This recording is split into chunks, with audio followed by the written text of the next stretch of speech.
Good morning all of you. Online classes में हमने आपके लिए कुछ ऐसे चैप्टर्स और टॉपिक्स सेलेक्ट किए हैं जो कि जिनका बेस ऑलरेडी अपने 9th या 10th क्लास में हम स्टडी कर चुके हैं। कुछ टॉपिक्स में ऐसे भी हैं जो आप 11th क्लास में भी काफ़ी टॉपिक्स स्टडी कर चुके हैं। तो उन्हीं में से हमने कुछ चैप्टर आपके लिए सेलेक्ट किए हैं। For example atom, nuclear. तो एट फर्स्ट हम एटम और न्यूक्लियर के टॉपिक्स के बारे में ही बात करेंगे। ओके, नाउ आज हम एट फर्स्ट एटम के बारे में बात करेंगे, परमाणु के बारे में बात करेंगे। परमाणु क्या है, परमाणु का इंटरनल स्ट्रक्चर कैसा है, इसके बारे में अलग अलग साइंटिस्ट ने अपने अलग अलग व्यूज रखे। फॉर एग्जांपल अगर हम बात करें तो एट फर्स्ट डाल्टन ने परमाणु के बारे में अपने एक सिद्धांत प्रतिपादित किया। उसके बाद में थॉमसन, और हम आगे फॉरवर्ड करें तो रदरफोर्ड का परमाणु मॉडल, नील्स बोर, सोमरफील्ड। तो step by step, one by one हम लोग एक एक का सिद्धांत स्टडी करते चलेंगे। ठीक है, एट फर्स्ट हम बात कर रहे हैं डाल्टन के परमाणु सिद्धांत की। सबसे पहले डाल्टन ने ही परमाणु का सिद्धांत प्रतिपादित किया था। और डाल्टन की हम बात करें तो डाल्टन ने केवल परमाणु को परिभाषित किया। डाल्टन ने केवल परमाणु को परिभाषित किया। उसने बताया कि परमाणु कौन है। तो डाल्टन के अनुसार एक ऐसा पार्टिकल, एक ऐसा कण, एक सूक्ष्मतम कण जिसको और अधिक विभाजित नहीं किया जा सकता। एक ऐसा सूक्ष्मतम कण जिसको और अधिक विभाजित नहीं किया जा सकता परमाणु कहलाता है। अर्थात एक ऐसा पार्टिकल जिसको और अधिक नहीं तोड़ा जा सकता, जिसको और अधिक विभाजित नहीं किया जा सकता है, वो परमाणु कहलाता है। तो यही डेफिनेशन है, सूक्ष्मतम अविभाज्य कण। सूक्ष्मतम कण जिसको और अधिक विभाजित नहीं किया जा सकता परमाणु कहलाता है। इसके बाद में डाल्टन ने परमाणु के बारे में कुछ प्रॉपर्टी डिस्कस की। उसने कहा कि परमाणु स्थायी होता है, साथ ही साथ उसने बोला कि ये वैद्युत रूप से उदासीन भी होता है। परमाणु स्थायी भी है, साथ में उसने कहा कि ये वैद्युत रूप से उदासीन भी होता है। साथ ही उसने एक इंपॉर्टेंट प्रॉपर्टी डिस्कस की। उसने बताया कि एक ही तत्व के परमाणु, फॉर एग्जांपल हाइड्रोजन, ये एक ही तत्व के परमाणु है। इनकी भौतिक और रासायनिक गुण, एक ही तत्व के परमाणुओं के भौतिक और रासायनिक गुण, फिजिकल प्रॉपर्टीज और केमिकल प्रॉपर्टीज क्या सेम होती है। एक ही तत्व के परमाणुओं के भौतिक रासायनिक गुण समान होते हैं, जबकि अलग अलग तत्वों के परमाणुओं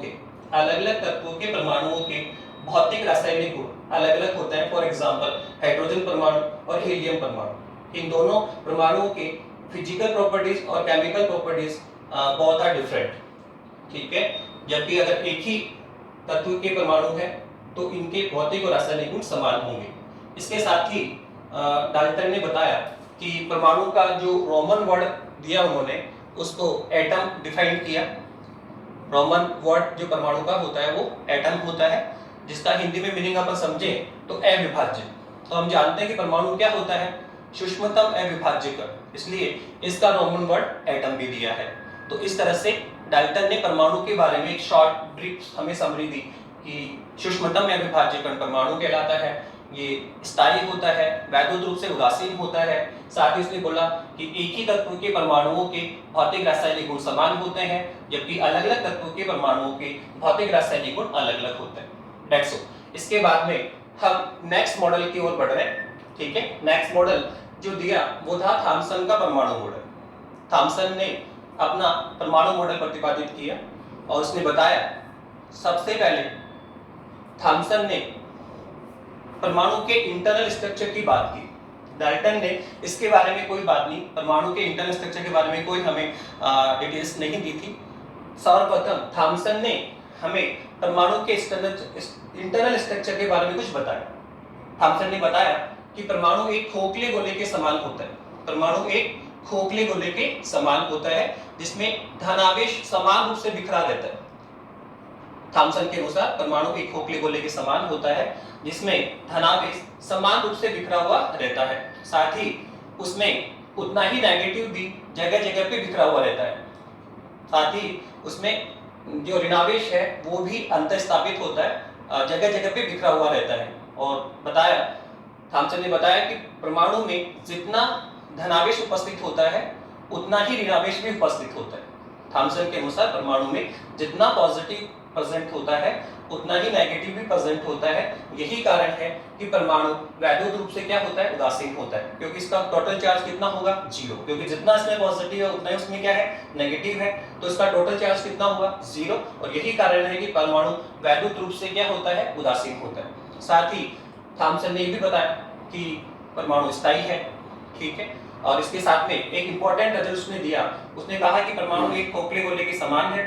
तो उसने जो खोखला गोला, उसने कहा कि जो परमाणु एक खोखले गोले के रूप में है उसका जो रेडियस होता है वो 10 की पावर -10 मीटर होता है। जो रेडियस बताया उसने 10 की पावर -10 मीटर होता है, या हम इसको 1 एंगस्ट्रॉम भी राइट डाउन कर सकते हैं। आगे अगर हम बात करें थॉमसन के परमाणु मॉडल को, थॉमसन के परमाणु मॉडल को पलंग-पुडी मॉडल का नाम भी दिया गया। थॉमसन के परमाणु मॉडल को पलंग-पुडी मॉडल भी दिया गया। ये क्वेश्चन कई बार एग्जाम्स में इस तरह पूछा जाता है कि थॉमसन के परमाणु मॉडल को पलंग-पुडी मॉडल क्यों कहा गया। तो इसका शॉर्ट ब्रीफ है कि हमने कहा कि थॉमसन ने क्या बताया कि परमाणु एक खोखले गोले के समान होता है और उसमें धनावेश पूरे गोले में समान रूप से बिखरा हुआ रहता है। साथ ही थॉमसन के परमाणु मॉडल में ऋणावेश की स्थिति, थॉमसन के परमाणु मॉडल में ऋणावेश की स्थिति ठीक उसी प्रकार समझी जा सकती है, ठीक उसी प्रकार समझी जा सकती है जैसे तरबूज में बीजों की स्थिति। हम देखते हैं तरबूज में जगह जगह पे बीज लगे होते हैं, वैसे ही इस परमाणु मॉडल में, थॉमसन के परमाणु मॉडल में ऋणावेश की स्थिति ठीक उसी प्रकार समझी जा सकती है। या फिर एक पलम नाम की पुडिंग नाम की मिठाई आती है, उस पर भी जगह जगह पे पलम लगे होते हैं। एक पुडिंग नामक की मिठाई होती है जिसपे जगह जगह पे पलम लगे होते हैं। इसी कारण इस थॉमसन परमाणु मॉडल को पलंग पुडिंग मॉडल के नाम से भी जाना जाता है। एक शॉर्ट समरी बताई कि थॉमसन के परमाणु मॉडल में ऋणावेश की स्थिति ठीक उसी प्रकार समझी जा सकती है जैसे तरबूज में बीजों की स्थिति या पलंग पुडिंग नामक मिठाई पर पलंग की स्थिति। और यही कारण है कि थॉमसन के परमाणु मॉडल को पलंग पुडिंग मॉडल भी कहा जाता है। तो एक शॉर्ट ब्रीफ थॉमसन के द्वारा हमें दिया गया। थॉमसन परमाणु मॉडल को लेकर हम कई चीजों की व्याख्या कर पाए। थॉमसन परमाणु मॉडल को लेकर हम कई चीजों की व्याख्या कर पाए। नंबर 1, परमाणु स्थायी क्यों है, परमाणु के स्थायित्व को हम थॉमसन के परमाणु मॉडल को लेकर समझ सकते हैं। दूसरा, गैसों का आयनीकरण को भी हम, गैसों के आयनीकरण को भी थॉमसन परमाणु मॉडल समझाया जा सकता है। तापीय उत्सर्जन है उसको भी हम थॉमसन मॉडल के द्वारा स्पष्टीकरण उसका दिया जा सकता है। तो ये कुछ टॉपिक्स हैं। परमाणु के स्थायित्व को बात करेंगे, गैसों का आयनीकरण और तापीय उत्सर्जन, इन सभी घटनाओं की व्याख्या हम थॉमसन परमाणु मॉडल के द्वारा कर सकते हैं। पर कुछ ऐसे टॉपिक्स हैं, कुछ ऐसे बिंदु हैं जिनकी व्याख्या करने में थॉमसन असफल रहा। फॉर एग्जांपल, सबसे पहले हम बोलें कि रदरफोर्ड का जो परमाणु